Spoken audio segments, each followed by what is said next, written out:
There is something most people never notice. The words you use every single day are not neutral. They are signals. They reveal your level of awareness, your confidence, your presence, or the complete absence of it. Most people speak on autopilot. They respond with whatever phrase comes first, whatever habit installed itself years ago, without ever questioning it. And here is the brutal truth. Weak language creates weak impressions, not because the words themselves are harmful, but because they carry zero intention behind them. Epictetus wrote that the first step toward self-mastery is learning to govern your speech, not perform it. Govern it. There is a difference, and most people never make it. The way you speak when nothing is at stake reveals everything about who you are when everything is. Today you will see 8 specific language shifts that change how people experience you. Not scripts to memorize, tools to internalize, because when your words reflect genuine awareness, something real begins to shift, not only in how others perceive you, in how you carry yourself through the world. Before we continue, this is where most people stop. They encounter something useful, feel a brief spark, then disappear back into their old patterns. If you're still here, you're different. Subscribe to Silent Forge, not for motivation, for mental tools you can actually use. In a world of noise, we offer direction. In a world of constant distraction, we build discipline. Hit that subscribe button now. Let's keep going. Shift 1. Someone thanks you for something you did. Your automatic response, the one wired in since childhood, is probably 2 words. You're welcome. Polite, safe, but functionally empty. Try this instead. It was my pleasure. 4 words that carry completely different weight. You're no longer just acknowledging the transaction. You're communicating that the act itself had genuine meaning to you, that you weren't simply executing a task. You were present for it. This is not performance. It is a conscious choice to make the moment count. Shift 2. You are late. Not catastrophically late, just a few minutes, but late enough that someone waited for you. The default response is a quick apology.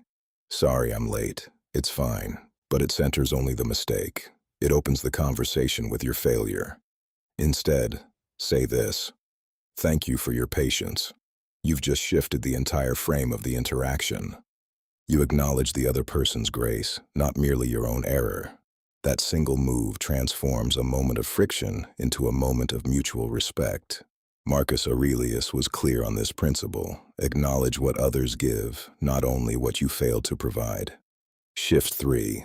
Someone asks what you want. Dinner, a plan, a simple choice. It doesn't matter what the subject is. The lazy answer is whatever. It sounds casual. What it actually communicates is indifference, low stakes, total disengagement. Replace it with something that costs nothing but signals trust. You choose. I trust your taste. 4 words that carry calm, unhurried confidence. You're not being passive. You're deliberately choosing to honor another person's judgment. And in a world where everyone competes to hold the loudest opinion, quiet trust is unexpectedly powerful. Shift 4. Someone asks if you know how to do something. A new skill, an unfamiliar task. The reflex is, I don't know. It sounds honest enough, but what it actually signals is a fixed boundary around your capabilities. A closed door, a ceiling you've chosen to accept. Try this instead. I can learn it quickly. This is not false confidence or empty reassurance. It is a statement about your relationship with difficulty itself. You are not defined by what you currently know. You are defined by your willingness to expand beyond it. Seneca wrote that no person is born with mastery. They construct it through deliberate, repeated effort. Say those words like you actually believe that, because you should. Shift 5. You're asked a question you genuinely don't have the answer to. The standard move is, I have no idea. It shuts the door completely. End of conversation. Instead, open it deliberately. That's an interesting question. What do you think? This does something most people entirely miss. It demonstrates intellectual humility without surrendering authority. It transforms a one-way dead end into a genuine 2-way exchange. And the person you're speaking with suddenly becomes a real participant, not just an audience waiting for your performance. The Stoics called this the practice of dialectic, the understanding that truth is discovered through honest exchange, not individual performance. Shift 6. Someone gives you a compliment. Watch what most people do in that moment. They deflect immediately. Oh, it was nothing. I just got lucky. Anyone could have done it. This is not modesty. This is the refusal to receive. And it disrespects both yourself and the person genuinely offering you recognition. A mature response is simple and requires no rehearsal. Thank you. That means a lot. You're not inflating the moment with excessive gratitude. You're not shrinking from it with false humility. You're simply standing still and allowing it to land exactly where it was aimed. That kind of composure is rare, and people notice it far more than you think. Shift 7. You prepared something for someone. A meal, a real effort, a deliberate gesture of care. They say it's too much.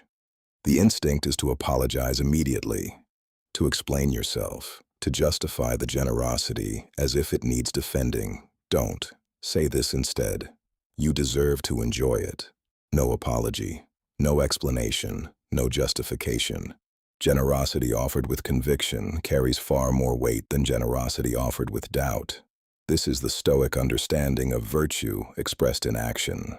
You don't diminish a gift by apologizing for giving it. You let it stand as what it is. Shift 8. And here is the truth underneath all of this.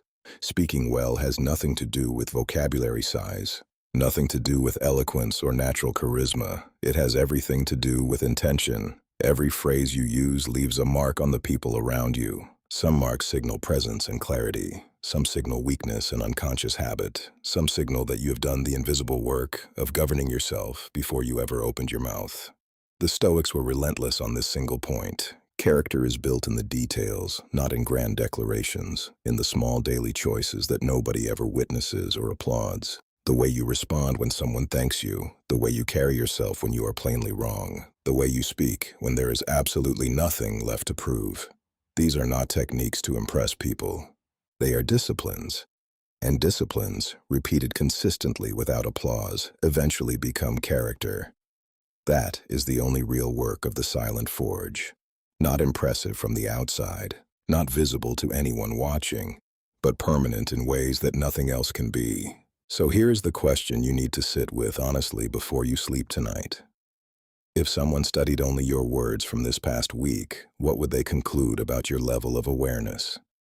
Be completely honest with yourself, because that answer is not a judgment of who you are. It is a precise starting point for who you're becoming. Write the word forge in the comments if something here reached you. That tells me this work is landing where it should. And if you're ready to keep building what cannot be taken from you, subscribe to Silent Forge. This is where character gets made, not performed, made.